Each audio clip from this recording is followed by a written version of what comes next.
Hello guys, আসসালামু আলাইকুম। Graphics ক্লাউডের নতুন একটা এপিসোডে আপনাদের সবাইকে স্বাগতম। আজকে আমরা গুগল ক্রোমের লোগো ডিজাইনটা দেখব। আমরা সবাই গুগল ক্রোমের সাথে পরিচিত। গুগল ক্রোমের ব্রাউজারে যে লোগোটা আছে, এই লোগোটা আমরা আজকে ইলাস্ট্রেটরে কীভাবে তৈরি করতে পারি সেটা আজকে আমরা দেখব। চলুন তাহলে সবাই শুরু করা যাক ছোট্ট একটা ইন্ট্রোর পর।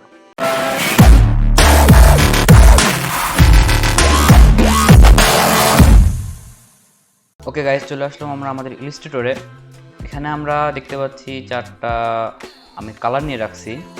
সো এগুলো আমাদের কাজে লাগবে, এই জন্য আমি আগে থেকে নিয়ে রাখছি।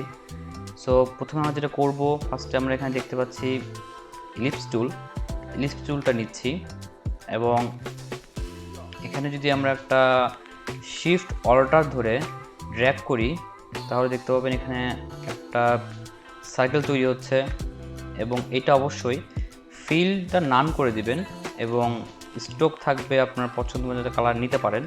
এখানে আমি ব্ল্যাক রাখতেছি এবং মুভ টুল দিয়ে আমরা এটার মাঝখানে একটু রাখে দিলাম। সো ফার্স্ট আমরা এখন যেটা করব, এটাকে এই যে সার্কেল এটাকে আমরা কপি করব। কপি করার জন্য কন্ট্রোল সি এবং পেস্টের জন্য কন্ট্রোল এফ। আপনি যদি ম্যানুয়ালি করতে চান তাহলে আপনি এখানে যেতে পারবেন এডিট থেকে কপি এবং পেস্ট ইন ফন্ট, যেটা কন্ট্রোল এফ। সো এখানে আমি এটা পেস্ট করছি। সো আমি শিফট অল্টার ধরে ভিতর দিকে ড্র্যাগ করতেছি, ড্র্যাগ করে নিলাম এবং এই যে এখানে এইটার আমাদের আরেকটা কপি লাগবে। সো সেমভাবে আমরা এটাকেও কন্ট্রোল সি কন্ট্রোল এফ দিই এবং এটাকেও ভিতর দিকে আরেকটা আমরা কপি নিয়ে নিচ্ছি এভাবে। ওকে, এখন আমরা যেটা করব, এখান থেকে আমরা লাইন টুল নিয়ে নিচ্ছি। লাইন টুল নেওয়ার পর এখানে আমরা এই যে সেন্টার বরাবর উপর দিকে যদি এটা শিফট ধরে ড্র্যাগ করি তাহলে আমরা একদম সেম সোজা একটা লাইন পাবো। এই যে আমরা একটা লাইন নিয়ে নিলাম। এখন এটাকে আমাদের তিনটা ভাগে ভাগ করতে হবে। সো আমরা এটাকে সিলেক্ট করে এখানে আমরা যাচ্ছি রোটেট টুলটা সিলেক্ট করার পর এখানে আপনারা দেখতে পাচ্ছেন এই যে একটা ইন্ডিকেটর আছে, ইন্ডিকেটরটা লাইন টুলের মাঝখানে আছে।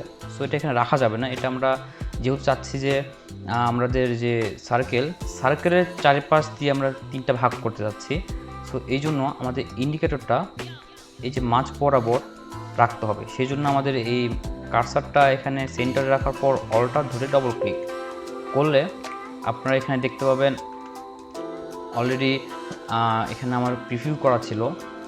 সো আপনাদের এটা থাকবে না এবং আপনাদের জিরো থাকবে। সো আপনি যখন এই যে পপ আপটা আসবে তখন আপনি যেটা করবেন, আমরা সকলে জানি বৃত্ত যেটা 360 ডিগ্রি হয়। সো আমাদের এই বৃত্তটা যদি আমরা 360 ডিগ্রি হয়, সো আমাদের লাগবে তিনটা। আমরা তিন ভাগে ভাগ করতে যাচ্ছি, এই জন্য আমাদের হচ্ছে 360 ডিগ্রিকে যদি আমরা 3 দিয়ে ভাগ দিই তাহলে আমরা পাচ্ছি 120 ডিগ্রি। তাহলে আমরা এখানে প্রিভিউ দিই, তাহলে দেখেন এখানে চলে আসছে, প্রিভিউ দেখাচ্ছে। সো আমরা কপি করতেছি। ওকে, আমরা এখানে আরেকটা লাইন টুল পেয়ে গেছি। তো এরকম আমাদের আরেকটা লাগবে, এই জন্য আমরা ডুপ্লিকেট করব। ডুপ্লিকেট করার জন্য কন্ট্রোল ডি, তাহলে আমরা দেখতে পাবো সেমভাবে আমরা আরেকটা পেয়ে গেছি। তো এখন আমরা যেটা করব, আমরা পুরোটা সিলেক্ট করব। সিলেক্ট করার পর এটাকে আমরা ডিভাইড করব। সো আমরা এখানে যাচ্ছি পাথফাইন্ডারে। আপনি যদি পাথফাইন্ডার না পান তাহলে উইন্ডোজ থেকে এখানে আপনারা দেখতে পাবেন এই যে পাথফাইন্ডার। আপনারা পাথফাইন্ডারে যদি ক্লিক করেন তাহলে আপনি দেখতে পাবেন এখানে আমাদের একটা পপ আপ চলে আসছে। এখানে যেটা আপনাদের পাথফাইন্ডার এখানে দেখতে পাবেন ডিভাইড। এখানে যদি আমি ক্লিক করি তাহলে দেখতে পাবেন যে আমাদের এই যে শেপটা ক্রিয়েট করছিলাম এ সম্পূর্ণ ডিভাইড হয়ে গেছে। সো আমরা আবার সিলেক্ট করে রাইট ক্লিক করে আনগ্রুপ করে দিলাম। আমাদের এটা মডিফাই করার জন্য অবশ্যই আনগ্রুপ করতে হবে। সো এখন যদি আমরা দেখি, এই দেখেন এখানে সম্পূর্ণ কিন্তু ভাগ ভাগ হয়ে গেছে। হ্যাঁ, সো আমরা আবার কন্ট্রোল জেড দিয়ে ঠিক করে নিলাম। এখন আমাদের পালা কালার করার জন্য। সো আমি এখানে অলরেডি কালার নিয়ে রাখছি, কালার প্লেটগুলো।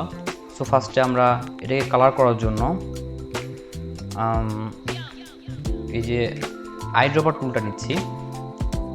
রেড কালার দিয়ে দিলাম এবং এইটা সিলেক্ট করে এই কালার এবং এটা সিলেক্ট করে এই কালার দিচ্ছি এবং মাঝের যেটা এটা সিলেক্ট করে এই কালারটা দিচ্ছি। সো আপনারা দেখতে পাচ্ছেন এখানে আমাদের ক্রোমের লোগোটা সম্পূর্ণ হয়ে গেছে এবং এটাকে যদি আমরা একটু ইফেক্ট দেওয়ার ট্রাই করি, এখান থেকে ড্রপ শ্যাডো দিচ্ছি আমি একটু, তাহলে এটা আপনাদের মতো করে আপনারা একটু ঠিক করে দিতে পারবেন একটু রিয়েলিস্টিক করার জন্য। এটা সম্পূর্ণটা আপনাদের উপর নির্ভর করবে, যদি আপনি দিতে চান দিবেন, তবে দিতে ভালো লাগে এই আর কি, একটু রিয়েলিস্টিক ভাবটা আসছে। তো গাইস, এই ছিল আমাদের আজকের টিউটোরিয়াল। আপনারা বাসায় চেষ্টা করুন এবং যদি ভালো লাগে অবশ্যই লাইক দিবেন। এতক্ষণ সঙ্গে থাকার জন্য ধন্যবাদ। আবার দেখা হবে